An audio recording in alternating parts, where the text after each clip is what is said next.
আসসালামু আলাইকুম। Hello everyone, কেমন আছেন সবাই? আশা করি দূর দূরান্ত থেকে যেই আমাদের ভিডিওটি দেখছেন সবাই অনেক ভালো আছেন। আলহামদুলিল্লাহ আমরাও অনেক ভালো আছি। চলে আসলাম আরেকটি নতুন ব্লগ নিয়ে আপনাদের সামনে। আমি ফারহানা ব্লগ বাই সেহেরস মম থেকে। আজকের পর্বে আপনাদের সাথে আমরা শেয়ার করব আমরা যে বৈশাখী মেলাটা হুট করেই পেয়ে গিয়েছিলাম, সেখানে গিয়ে আমার মেয়ে এবং আমরা কি করলাম। প্রথমেই ওকে একটা ট্রেনে চড়িয়ে দিয়েছি। যেসব জায়গায় এই ধরনের ছোট ছোট ট্রেন আমি পাই, আমাদের বাসার কাছে কিছু রেস্টুরেন্ট আছে, ওগুলোতেও এরকম টয় ট্রেন আছে। এছাড়াও মেলায় গেলে সবসময় আমি চেষ্টা করি যে এই ধরনের ট্রেন অথবা একটু ছোট জাতীয়, যেগুলোতে তেমন একটা কোনো ঝুঁকিপূর্ণ কিছু নেই, রাইডগুলো খুবই সেফ থাকে, এই ধরনের রাইডগুলো আমি চয়েস করার চেষ্টা করি, যাতে করে আমার মেয়ে ভয়ও না পায়। আবার কোনো সময় কোনো অসাবধানতাবশত কিন্তু অনেক দুর্ঘটনা ঘটে যায়। কিছুদিন আগেও আমরা ফেসবুকে বা গণমাধ্যমে দেখেছি কিন্তু যে বিভিন্ন জায়গায় এই ধরনের রাইডগুলোতে চড়তে গিয়ে, যেমন ঈদের সময় বিভিন্ন ধরনের বড় বড় নাগরদোলা বা চরকি টাইপের বিভিন্ন জিনিস আসে, যেগুলো অনেক উঁচুতে থাকে। তো হুট করে এগুলো যদি কোনোভাবে বিকল হয়ে যায় বা কোনো কিছু ছিঁড়ে পড়ে, তাহলে কিন্তু ওখান থেকে পড়ে গিয়ে বিরাট একটা দুর্ঘটনার শিকার হয়। এবং অনেক জায়গাতে এরকমও হয়েছে যে বাচ্চা কিনে ঘুরতে গিয়ে বাচ্চার পা কেটে ফেলতে হয়েছে, হাত কাটিয়ে ফেলতে হয়েছে, এরকমও হয়েছে। তো আল্লাহ না করুক, আমি চাই না কখনোই কারো বাচ্চার সাথে একটা খুশির আনন্দ শেয়ার করতে গিয়ে কোনো দুর্ঘটনা হয়ে যায়। তো এই কারণে ওকে সেফ কোনো রাইডে আমি চড়ানোর সবসময় চেষ্টা করি। আর আমার মেয়েও এগুলো খুবই এনজয় করে, ও নিজেও কোনো ভয়ঙ্কর টাইপের রাইডে চড়তে চায় না। আমি একবার শুধুমাত্র ওকে একটা কিডস পার্কে নিয়ে গিয়ে এমন একটা রাইডে চড়িয়েছিলাম যেটা এত দ্রুত হবে আমার নিজেরও ধারণার বাইরে ছিল। তো ওইখান থেকে নামার পর আমার মেয়ের মনে হয় আধা ঘন্টা পর্যন্ত মাথা ঘুরেছে, এমন একটা অবস্থা। আমি ওখানে চড়ানোর পরও চিন্তা করছিলাম যেটা কখন থামবে। তো আপনারাও চেষ্টা করবেন ছোট ছোট বাচ্চাদের বা বড়দের যেটাই হোক না কেন একটু সেফ রাইডগুলোতে চড়াতে, তাহলে দেখা যাবে কখনো কোনো ভয় থাকবে না। যাই হোক, এরপর আপনাদের আমাদের মেলার মূল অংশটা এখন দেখাবো, যে মেলায় ঢুকে আমরা কি দেখলাম। এই জায়গাটার মধ্যে আরও অনেকখানি স্পেস খালি ছিল, আর যদি আরও বেশি স্টল বসতো তাহলে হয়তো ভালো হতো।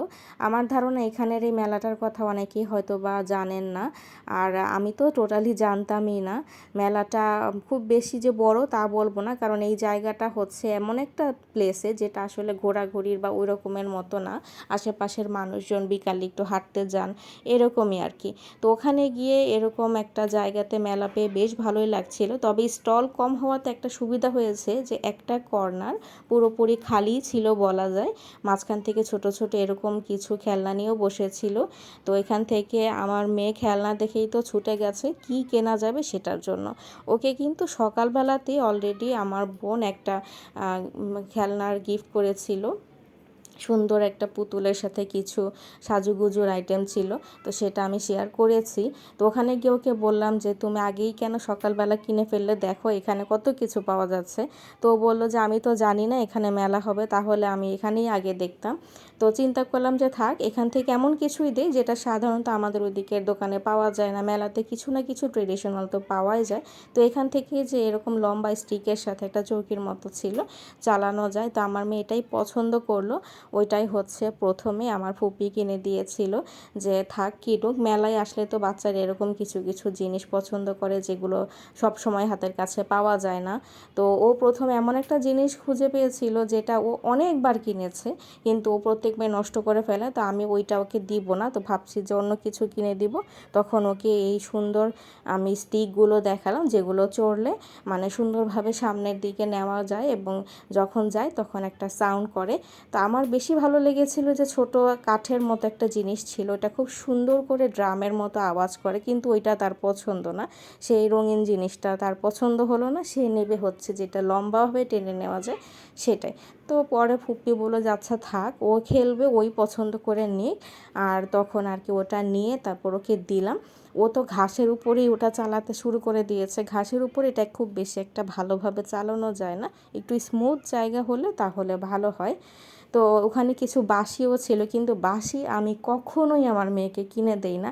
আমার খুবই বিরক্ত লাগে যখন বাচ্চার একটু পর পর এগুলো বাজার। এটা তো এমন, বেলুনটা ফুলিয়ে ছেড়ে দিলে যতক্ষণ পর্যন্ত বেলুনটা ফোলানো থাকবে ততক্ষণ পর্যন্ত এই কড়া সাউন্ডটা কিন্তু প্রচণ্ড রকম কানে লাগে। আর বাচ্চাদেরকে ওই জিনিস আপনি দেওয়ার পরে যতক্ষণ ওই জিনিস আস্ত অবস্থায় থাকবে ততক্ষণ কিন্তু তারা ওটা চালাতেই থাকবে, তখন আর আপনি না করতে পারবেন না। তাই চেষ্টা করবেন যেগুলো পরে বিরক্তির কারণ হবে এরকম খেলনা তাদেরকে না দিতে। তো এখানে এসে তারপর আবার দেখলাম যে হাতে মেহেদির মতো ছাপ দেওয়া হচ্ছে। এটা ছোটোবেলায় আমরা আগে অনেক দেখেছি, এখন খুব বেশি একটা দেখা যায় না এলাকাতে। তো আমার বোন বলল যে ওকে আমি এই জিনিসটা করাতে চাই। আমরা আগে কখনো এই জিনিস নিজেদের হাতে করিনি, কিন্তু আমার বোনের কেন জানি হুট করে শখ হলো যে আমার মেয়েকে পরাবে।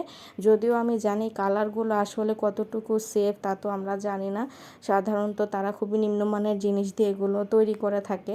তো আমার বোন বলল যে একটু দিয়ে দাও, আমি বাসায় গিয়ে না হয় ওকে আবার এটা তাড়াতাড়ি উঠিয়ে ফেলবো। তো এই কারণে ওকে একটু দিলাম, কারণ আমরা যে আলতাটা দিয়ে ওকে সাজাতে চেয়েছিলাম সেটা তো নষ্ট হয়ে গেছে, ওটা ভালোভাবে দেওয়া যায়নি। যদি হাতটা খালি থাকতো তাহলে হাতের উপরেই দিতাম। আর চুড়ি ওর এত পরিমাণ ছিল যে কোথায় দেবে উনি জায়গায় খুঁজে পাচ্ছিল না, পরে হাতের উপরেই দিল। আর এদিকে আমার আম্মুর পছন্দের এবং সাথে আমারও অনেক অনেক পছন্দের একটা জিনিস পেয়ে গেলাম, সেটা হচ্ছে আমসত্ত্ব। আর এখানে আরেকটা জিনিস পাওয়া যাচ্ছে যেটা আমরা ছোটোবেলা অনেকে কটকটি বলতাম, অনেকে টানা বলে, যেটা হচ্ছে গুড়ের সাথে বা চিনির শিরার সাথে মিশিয়ে তারপর বাদাম দিয়ে একটা সুন্দর চকলেট বেজের মতো বানানো হয়। তো এটা আমার কিন্তু অনেক প্রিয় ছিল ছোটোবেলায়। আমরা যখন ছোট ছিলাম তখন আমাদের ওখানে বিভিন্ন ধরনের ছোট ছোট জিনিস দিলে কিন্তু ফেরিওয়ালারা এগুলো আমাদের এমনি এমনি দিত। মানে দেখা যায় না এখন যেমন অনেকে প্লাস্টিকের জিনিস সেল করে বা পুরনো বই খাতা, আমরা কিন্তু বিক্রি করতাম না, আমরা ওনাদেরকে দিয়ে এই ধরনের খাবারের জিনিস নিতাম, ছোট ছোট শনপাপড়ি দিত, এগুলো দিত। তো এগুলো আমরা অনেক পছন্দ করে তখন খেতাম। তো মেলা এগুলো দেখে সেই স্মৃতির কথা মনে পড়ে গেল। তারপর ওখান থেকে আরেকটু সামনে এসে দেখলাম যে এই কর্নারটাতে হচ্ছে নিমকি, তারপর বিভিন্ন ধরনের বাতাসা, এই ধরনের যে আইটেমগুলো সেগুলোর একটা স্টল বসেছে। এটা সবসময় প্রত্যেকটা মেলাতে থাকবেই। তো আমি ঘুরে ঘুরে দেখছিলাম, এখানে ঝাল আইটেমও ছিল, মিষ্টি আইটেমও ছিল, কিন্তু আমি যেটার জন্য মেনলি গিয়েছিলাম, একটা চিকন নারিকেলের মতো একটা জিনিস থাকে যেটা হচ্ছে চিনিতে মুড়ানো থাকে, সেটা খেতে আমার অনেক বেশি ভালো লাগে, আমার আম্মুর অনেক পছন্দ, কিন্তু ওনাদের কাছে ওইটা ছিল না, খুঁজে পেলাম না, অন্য কোনো স্টলও ছিল না এই জাতীয়, যে কারণে পরে আর ওখান থেকে নেইনি। আর নিমকি নেওয়া হয়নি এজন্য যে সকালবেলায় ফুপি যখন আমাদের জন্য আব্বুর জন্য হচ্ছে সন্দেশ তার সাথে মিষ্টি আর নিমকি নিয়ে আসছিল, এই জন্য আর নিমকি আলাদাভাবে এখান থেকে আর নিলাম না। ওখান থেকে আরেকটু সামনে গিয়েই দেখতে পেলাম যে খেলনার স্টল ছিল।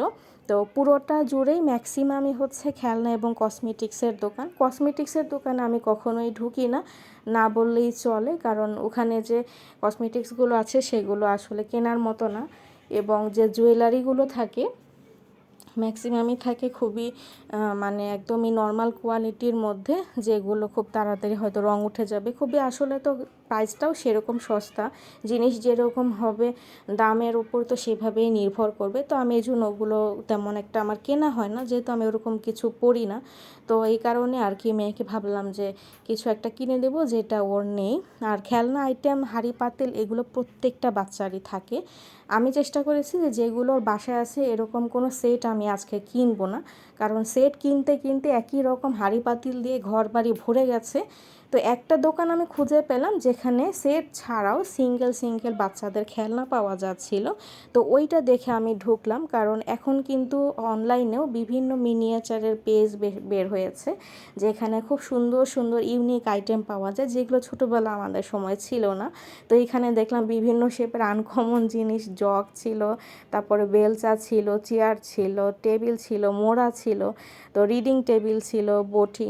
তো আমি খুঁজে খুঁজে দেখছিলাম যে কোন আইটেমগুলো ওর নেই। তো আমি একটা চালনি নিলাম ওর জন্য, তারপর দুইটা চেয়ার নিয়েছিলাম, একটা মোড়া নিয়েছিলাম। আর ভেবেছি যে প্রথমে ওর জন্য একটা স্টিলের বটি নেব, যেটা আমার ছোটোবেলায় আমার নানু আমাকে বানিয়ে দিয়েছিল খুব মজবুতভাবে, একদম যারা বটি বানায় তাদের দোকান থেকেই বানিয়ে দিয়েছিল, কিন্তু ওই ইয়াটা হচ্ছে আমি হারিয়ে ফেলেছি।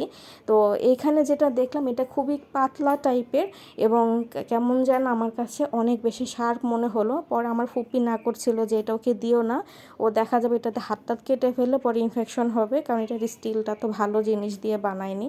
তো পরে আমি আবার চিন্তা করলাম যে থাক, খেলতে গিয়ে পরে আবার এটা দিয়ে ব্যথা পাবে, এর থেকে আমি প্লাস্টিকেরটাই দিই।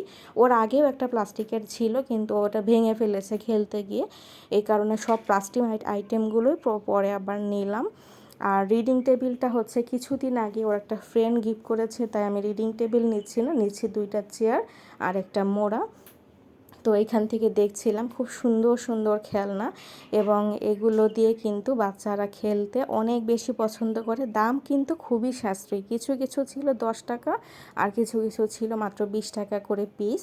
তো যাদের সেট প্রয়োজন নেই তারা খুচরাভাবে যাদের যেটা পছন্দ সেভাবেই তারা নিচ্ছিল। ওই দোকানদার একটা ঝুড়ি দিয়ে দেয় সবার হাতে, যে আপনারা পছন্দ করে আইটেম নেন, তারপর টোটাল বিল দেওয়া হয় আর কি। তো আমরা ওখান থেকে 80 টাকার মিলিয়ে নিয়েছিলাম। ওইটাও ফুপি আমার মেয়েকে কিনে দিয়েছে, আর সকালবেলা যেই আইটেমটা কেনা হয়েছিল ওটা আমার বোন কিনে দিয়েছিল। তো এই আর কি। ওখানে আবার একটা চুলা দেখে আমার পছন্দ হলো। চুলা যদিও বা জোহার আছে, কিন্তু এটার চুলাটা একটু আমাদের রেগুলার ইউজের চুলার মতো অনেকটা রিয়েলিস্টিক টাইপের। তো ভাবলাম যে চুলাটা নিয়ে নেই, আগের যেগুলো আছে সেইগুলো ম্যাক্সিমামই প্লাস্টিকের, তো এটা একটু স্টেইনলেস স্টিল টাইপের একটা টেক্সচার, এই জন্য আর কি ওইটা নিলাম। আর বটিটা আমি বাদ দিয়ে দিয়েছি, আমার বোনকেও দেখাচ্ছিলাম যে দেখ এটা কিন্তু অনেকটাই শার্প, ওর ব্যথা পাওয়ার সম্ভাবনা আছে। তো পরে বললো আচ্ছা তাহলে অন্য কোনো কালার দেখে একটু কালারফুল একটা বটি নিয়ে নাও। তো উনি আমাদেরকে যে বাস্কেটটা দিয়েছিল, পরে আমরা সবগুলো জিনিস একসাথে করে রেখেছি। তো এখান থেকে সব কিছু নিয়ে তারপর আমি চলে যাব অন্যদিকে, আর মেলার ভিতরের দিকে আর ঢোকা হবে না, কারণ আমি মূলত ওই দিন যে দিকে হাঁটার জন্য গিয়েছিলাম সেই দিকেই এখন যাব। ওই জায়গাটা আগের দিন দূর থেকে দেখেছি, তো হেঁটে দেখব কেমন। কিন্তু ওই দিন অনেক মানুষ ছিল আর এত গরম লাগছিল, মেলায় ঢোকার পরই যেন গরমটা অনেক বেশি বেড়ে গেল। আর শরীরের ভিতরে যদি অস্থিরতা শুরু হয়ে যায় তাহলে কিন্তু ঘুরে বেড়াতে আর ভালো লাগে না। তো যদি এদিকে না আসতাম তাহলে এতক্ষণে হেঁটে অনেক দূরে চলে যেতে পারতাম, আবার হাঁটতে হাঁটতে চলে আসতাম। নর্মালি ওই জায়গায় যখন একদম নিরিবিলি থাকে তখন ওখানে বিকালবেলা মানুষ যারা হাঁটার জন্য বের হয় তারা হাঁটতে যায়, বা একটু ছুটির দিনগুলোতে তখন বাচ্চাদেরকে নিয়ে অনেকেই হেঁটে বেড়ায়, বাচ্চারা মাঠে খেলে, হয়তো যারা বড়রা আছে তারা পাশে বসে থাকে, রেস্ট নেয়। তো এরকমই একটা খোলামেলা জায়গা। আর এই তো এখান থেকে সব কিছু কেনা হয়ে গেলে তারপর আর কি আমরা যে খাবার কিনতে চেয়েছিলাম, পরে ফুপি বলল যে সাথে নিয়ে ঘোরার থেকে আমরা না হয় ঘোরাঘুরি শেষ করে যাওয়ার পথে আব্বু আম্মুর জন্য কিছু একটা নিয়ে যাব, যেহেতু তারা বের হতে পারেনি। আর আমরা সব সময় চেষ্টা করি ঘর থেকে বের হলে যদি কোথাও ঘোরার উদ্দেশ্যে বের হই তাহলে ফেরার পথে আব্বু বা আম্মুর জন্য কিছু একটা নিতে, যাতে তাদেরও ভালো লাগে যে আমরা বাইরে থেকে ঘুরে বেরিয়ে আসলাম, তাদের জন্য কিছু নিয়ে আসছি। তো এই আর কি, এই ছিল স্টলটা। আর আমাদের আজকের ব্লগটা আপনাদের কেমন লাগলো জানাবেন। আমরা আগামী পর্বে আরও কিছুটা অংশ আমার বাকি আছে, সেটা আজকে দেখাচ্ছি না, ইনশাআল্লাহ পরের পর্বে আপনাদের আমাদের যে কাঙ্ক্ষিত জায়গাটা, সুন্দর একটা স্পেস, সেটা দেখানোর চেষ্টা করব। ততক্ষণ পর্যন্ত সবাই অনেক অনেক ভালো থাকবেন। আল্লাহ হাফেজ, আসসালামু আলাইকুম।